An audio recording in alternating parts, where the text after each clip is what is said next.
Halo anak-anak semuanya, kali ini kita akan menjelaskan materi tentang listrik statis ya. Tidak terasa kita sudah masuk ke bab yang keempat di pertemuan kita di jenjang kelas 9. Baik, untuk pertama pada bab ini, kita akan belajar banyak hal ya, yaitu mengenai listrik statis, yaitu ada muatan listrik, pemberian muatan, benda-benda berdasarkan daya hantar, hukum Coulomb, serta penerapannya dan kelistrikan pada makhluk hidup. Namun pada video kali ini saya akan menyinggung tentang muatan listrik, kemudian ada atom dan sebagainya. Nanti kita bisa simak bersama-sama ya. Baik, untuk yang bagian pertama kali,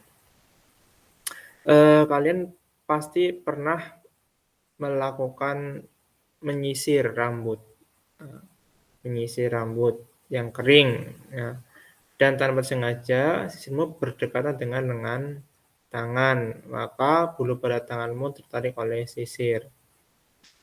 Biasanya yang paling sering kamu lakukan ketika zaman dulu itu mungkin dengan menggosok-gosokkan penggaris plastik ya.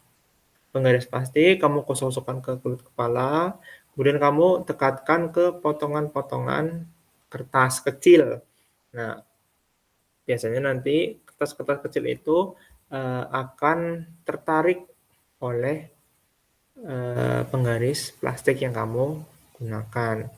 Nah, kenapa hal itu bisa terjadi? Nah, hal itu dapat terjadi karena ada gejala listrik statis. Nah, seperti yang akan kita pelajari pada pertemuan kali ini.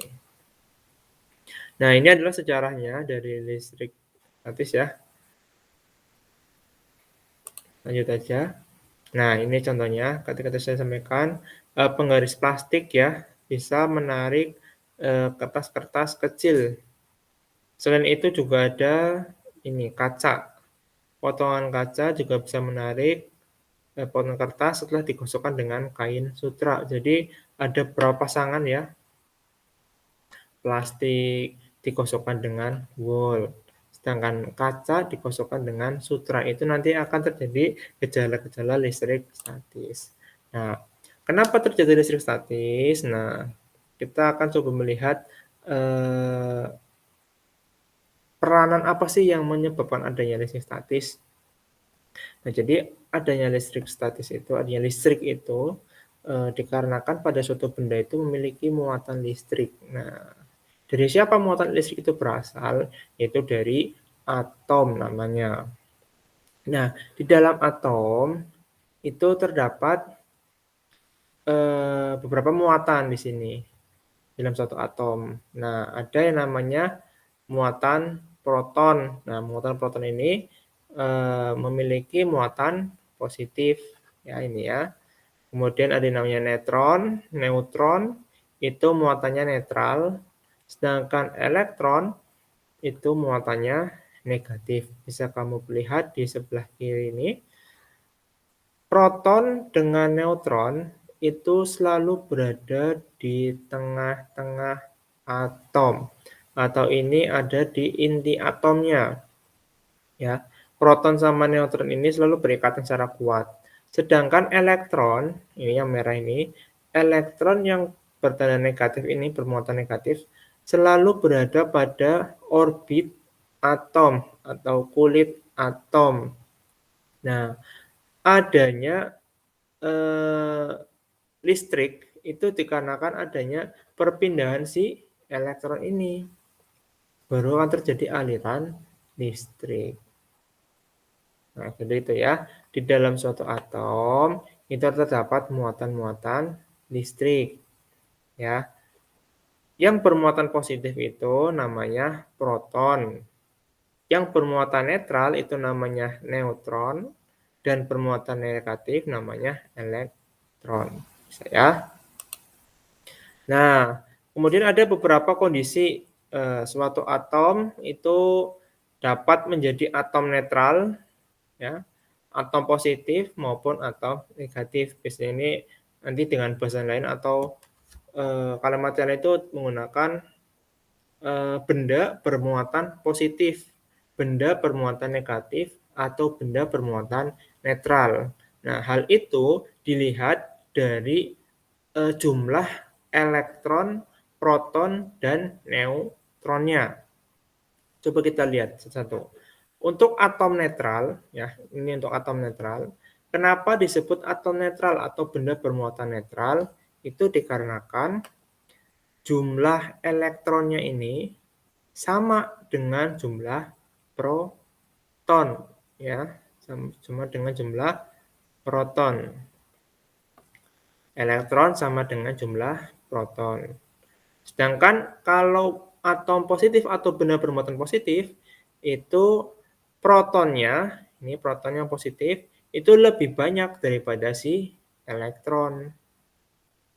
Oke. Sedangkan jika untuk atom negatif atau benda bermuatan negatif, terjadi jika elektronnya lebih banyak daripada proton.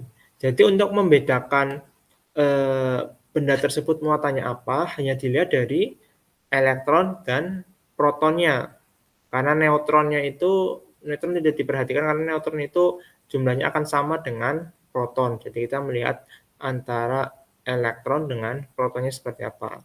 Jika jumlahnya sama maka akan menjadi atom netral, jika jumlahnya lebih besar proton maka akan menjadi benda bermuatan positif, sedangkan jika lebih banyak elektronnya dia akan menjadi benda bermuatan negatif. Saya dipahami ya? Nah, sekarang sifat muatannya seperti apa?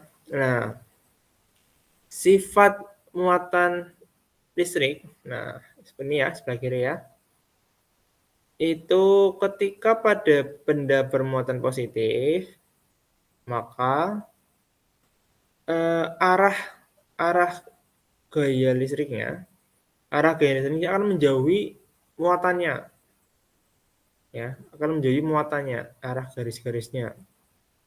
Sedangkan untuk atom bermuatan negatif, ya, garis-garis listriknya akan mendekati seperti ini. Nah, atau mungkin kita bisa singkat sebagai ingat-ingat lebih mudah dengan sifatnya setan. Ini sifatnya setan nih. Gimana? Ketika ada hal yang positif, maka dia akan menjauhi. Ketika ada hal yang negatif, dia akan mendekati. Nah, ini kan sifat-sifat setan ya. Positif malah menjauh, kabur, kalau yang negatif malah nimbrung. Nah, itu bisa kita analogikan seperti itu aja untuk memudahkan ingat tentang garis-garis listriknya pada suatu muatan. Nah, bagaimana ketika ada dua buah muatan didekatkan, nih contohnya di A nih, A. Ketika ada dua muatan positif didekatkan, seperti halnya magnet. Ketika magnet dengan kutub sejenis didekatkan, itu akan tarik-menarik atau tolak-menolak. Kutub yang sejenis, ya itu akan tolak-menolak. Sama halnya dengan muatan yang sejenis ini. Nah, perhatikan, tadi positif itu arah garisnya adalah menjauhi ya. Nah, maka ketika digambarkan akan seperti ini nih. Nah, ini akan menjauhi dari muatannya. Nah, ini menjauhi semua. Dan yang ada di dekat muatan ini dia akan membelokkan. Nah, sehingga tidak terjadi tarik-menarik, melainkan menimbulkan gaya tolak-menolak. Nah, sedangkan jika didekatkan dengan atom yang berbeda jenis. Nah, ini di B nih. Ada atom positif sama atom negatif. Nah, atom positif arah garisnya adalah keluar, sedangkan atom negatif arah garisnya masuk. Nah, posisi ini akan mengeluarkan garis nih, arah garisnya keluar. Sedangkan yang negatif arah garisnya masuk, sehingga dia akan menarik. Maka pada atom yang berlawanan jenis, dia akan tarik-menarik. Sedangkan untuk atom yang sejenis, boleh positif-positif atau negatif-negatif, itu akan tolak-menolak. Bagaimana dengan netral? Kalau netral ya tidak ada tarik-menarik ataupun tolak-menolak, diam aja gitu kan nggak ada muatan listriknya. Nah, ini benda bermuatan sejenis akan tolak-menolak dan benda bermuatan tak sejenis akan tarik-menarik. Berdasarkan sifat muatannya, dapat diartikan bahwa muatan listrik dapat berpindah dari satu benda ke benda lain apabila ada perlakuan tertentu. Ya. Nih, benda diberikan menjadi dua berdasarkan daya hantar listriknya, yaitu adanya konduktor dan isolator. Kamu sudah paham. Konduktor itu yang dapat menghantarkan arus listrik, dan isolator itu yang tidak dapat menghantarkan arus listrik. Nah, salah satu cara untuk mengetahui ada tidaknya muatan listrik pada suatu benda dengan menggunakan suatu alat, yaitu elektroskop. Kurang lebih seperti ini alatnya. Oke, ini adalah bagian atasnya yang akan menerima benda, didekatkan dengan benda. Kemudian di sini, di bawahnya ini, di dalam ini, itu ada 2 lembar foil ya. Ada 2 lembar, jadi seperti kayak ada kakinya gitu 2. Kemudian di sini ada tangkainya yang dapat menghantarkan listrik, dan di luarnya itu dilapisi oleh bahan isolator. Seperti apa? Contohnya seperti ini. Kita baca dari kiri ya.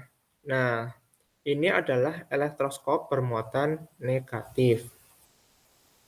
Ini tadi kepalanya, ini tangkainya, ini 2 helai foilnya ya. Ini semuanya bermuatan negatif. Nah, ketika elektroskop bermuatan negatif ini didekatkan dengan benda bermuatan negatif, ini nih bermuatan negatif, maka yang terjadi adalah jadi negatif dengan negatif atau sejenis, dia akan tolak-menolak. Sehingga muatan negatif yang ada di kepala elektroskop ini akan tertolak oleh muatan negatif dari benda yang didekatkan. Nih, semua elektron yang ada di kepala ini akan turun ke bawah. Turun ke bawah semua nih. Akibatnya apa? Foil yang ada di bawah, dia akan memiliki banyak elektron. Nah, sedangkan jika di sini banyak muatan yang sejenis, maka 2 helai foil ini juga akan saling tolak-menolak. Gitu ya. Jadi sudah di atasnya ditolak oleh benda luar, di bawah karena ini ada 2 helai, negatifnya ada yang ke sini, ada yang ke kanan, ada yang ke kiri ya. Karena saling-saling ini negatif semua, jadi akan saling menjauh, saling menolak. Akibatnya helai elektroskop akan membuka. Berbeda ketika elektroskop tadi yang negatif itu didekatkan dengan benda bermuatan positif. Nah, ketika benda bermuatan positif ketemu dengan negatif, maka saling tarik-menarik. Akibatnya apa? Elektron yang ada di kaki-kaki atau di foil ini akan tertarik ke atas. Nih, tertarik ke atas mendekati benda yang didekatkan. Akibatnya apa? Foil yang ada di bawah elektroskop ini akan menutup. Kenapa menutup? Karena di bawah hanya ada sedikit muatan listrik, atau dalam hal ini elektronnya sangat sedikit, bahkan hampir tidak ada, sehingga kaki elektroskopnya dia akan menutup. Jika dia banyak muatannya sejenis, maka dia akan membuka seperti pada gambar yang nomor 2 ini. Nah, jadi begitu kira-kira penjelasan dari saya tentang apa itu listrik statis, bagaimana asal mulanya, dilihat dari muatan listriknya, dari atomnya, terus susun dari apa saja sih atom itu, kemudian bagaimana sifat-sifatnya, serta tadi elektroskop ya yang mengetahui apa saja gejala, alat-alat yang digunakan untuk mengetahui adanya atau tidaknya muatan listrik pada suatu benda. Baik, demikian penjelasan dari saya. Nanti bisa bersambung ke video berikutnya mengenai gaya kolom dan seterusnya. Terima kasih dan sampai jumpa lagi.